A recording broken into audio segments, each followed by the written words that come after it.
So now that we've had parenting influencers for more than a decade, the kids who grew up on camera are starting to speak out. And some of the stories I have to tell, I got to tell you, are hard to hear. Today on the podcast, the heartbreaking stories of child influencers.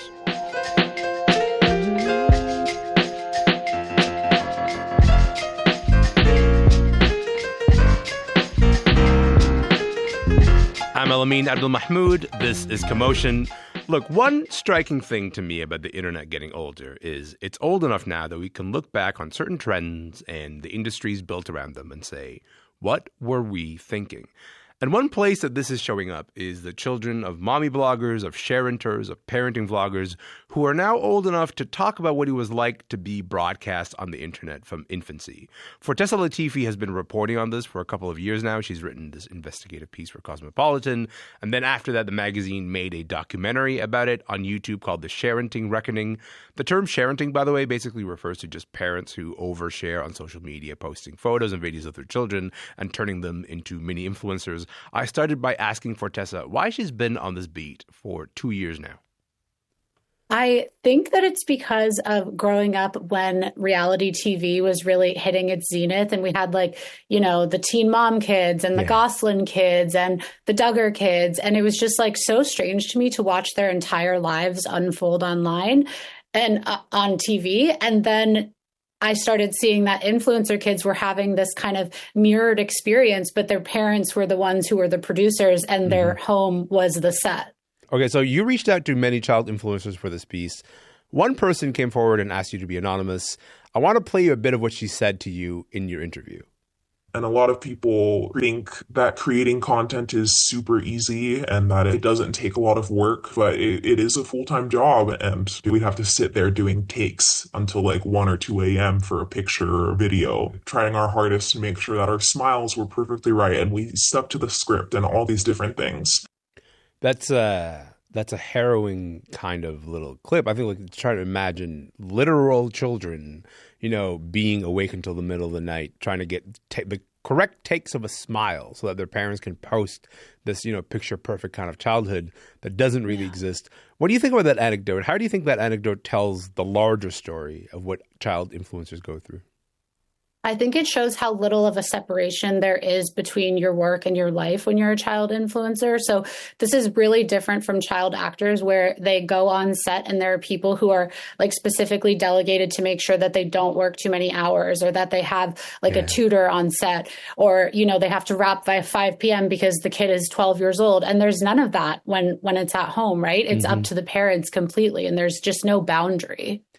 I think the one thing that might be lost on some people is maybe the why, and the why is money. These parents make hundreds of thousands of dollars, sometimes millions of dollars on this content. Where is that income coming from? Who is paying these parents to keep producing this content over and over? So it depends on the platform. In the US, you get paid per view on a TikTok if you have over 10,000 followers. So they're literally just making money off of views. And these are videos with millions of views. And then the same is for YouTube. You get paid based on views. And then there's endorsement deals, there's brand deals, there's sponsored posts. So these are several different streams of income. A major part of, I was really struck by this, but a major part of your reporting on this is how much of that money the kids themselves end up getting. What answers did you get when it comes to that variety, in terms of, again, hundreds of thousands of dollars being made?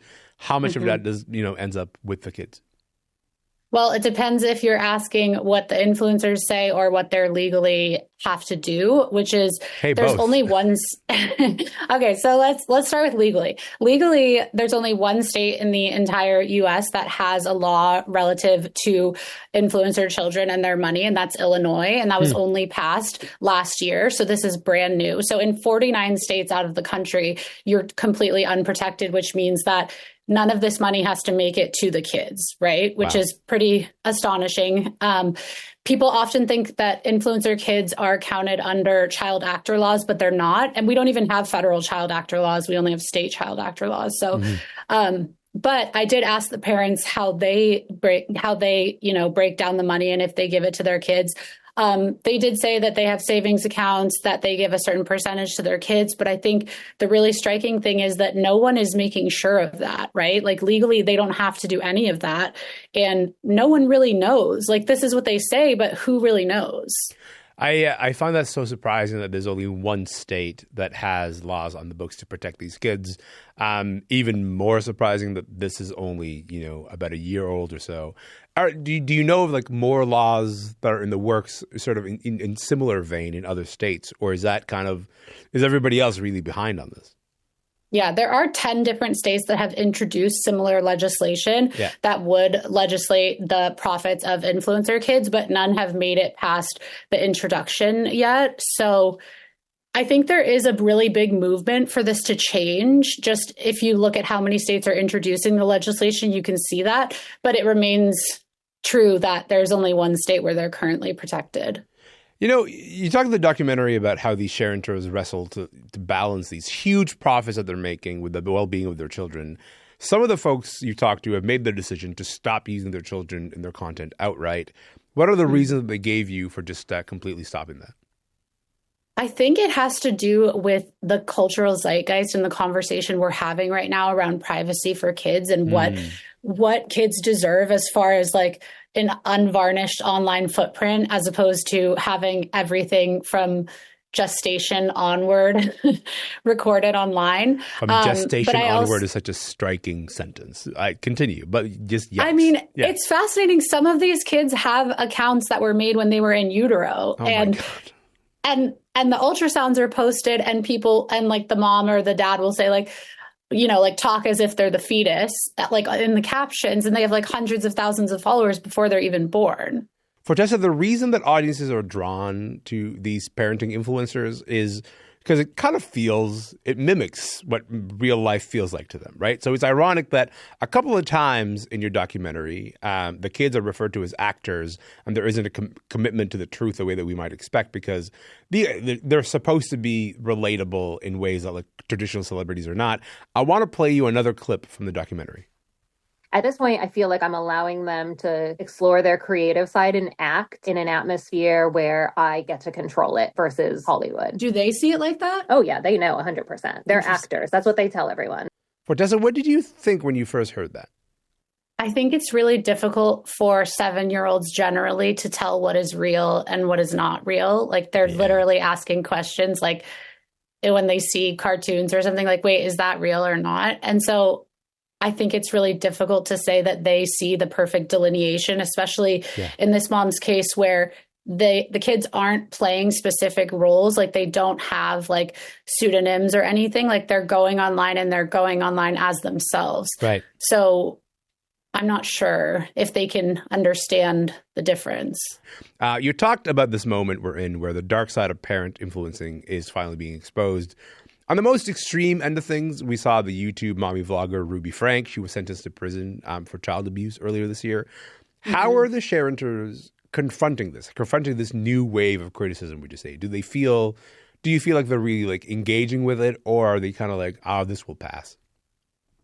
I don't think they're fully engaging with it. Okay. I think I talked to a lot of people who wouldn't go on record for the story, and they said, we don't want to bring more attention to this. We don't want to like give more kind of air to the controversy. And so I think that they're hoping that it will pass and that they can continue making their living how they're making it. But then you also see the people who are fully engaging with it and making different decisions based on it. So it depends person by person. What kinds of different decisions are these parents making when it comes to, hearing about all these criticisms? Are they making different decisions at all, would you say? Yeah. So there is this movement where people are either not showing their kids, but still talking about parenthood and motherhood, which I find to be really striking because it's content totally based around parenthood, but without showing the kids. Or they'll show the kids like from the back, or they'll show them like with emojis over their faces, like kind of trying to like protect their privacy while also talking about their identity as mothers and parents. So that's really fascinating because even like 2 years ago, that would have been so bizarre if an influencer was like posting their kid with an emoji over their face. And now it's just kind of like, oh, yeah, that makes sense. What's the most shocking thing that you've sort of come across? Because again, you spent I feel like I'm talking to somebody who spent, 2 years in this world while I spent a lot of time and energy trying to ignore this world very specifically. And so first of all, grateful for you for diving into it. But second of all, what's been like the most shocking thing that you've kind of come across as you've reported deeper and deeper into the story? I think the stress that the kids feel knowing that so much of their family's financial health is reliant on the content that they're making is very difficult. Wow. And it's striking because I think many kids are privileged enough to not think about how their parents make money, but these kids have like a front row seat and they know that they're the main stars. And so that stress is really, it's grating on them. Mm-hmm. Let me ask you about artificial intelligence for a moment, because there's been so many conversations about AI. We're seeing these horror stories about how the images of children end up being used to recreate different images. Are the sharenters that you talk to, are they thinking at all about how AI might change their content?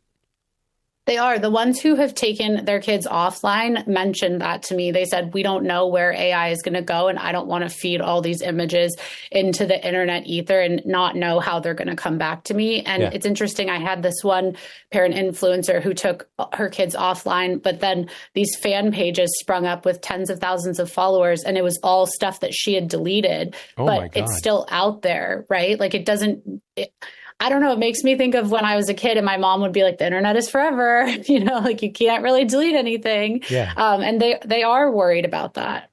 When you think about the story and how long you've been spending sort of reporting on it, I think one thing that it's really changed is how much those children are able to talk now. I think one of the byproducts of that is that you see reporting like yours. Reporters were able to spend some time with these children or these former children who used to sort of do this work, and they now have a voice for themselves. In the 2 years that you've been reporting on this, how would you say the story has evolved or changed? I think it's become a cultural touchstone. Like people outside of just the influencer world are talking about it. Yeah. And I don't have to explain this story to like relatives that are like older. I don't have to be like, okay, so there's mom influencers, right? Like they're like, oh no, we've heard about that. And it's like, there really is this cultural moment where we're all kind of like grappling with like where the parent influencers have been and where they're going. And so I think just the fact that there are laws being introduced, that there was one law passed, that people are interested in the work that I'm doing. Because I think in the beginning, there was kind of this like, so what? And now there's this deep interest. That is my conversation with Fortesa Latifi. She's a journalist based in Los Angeles. You should definitely go find her latest work in Cosmopolitan. And also, there is a 20-minute documentary on YouTube called The Sharenting Reckoning.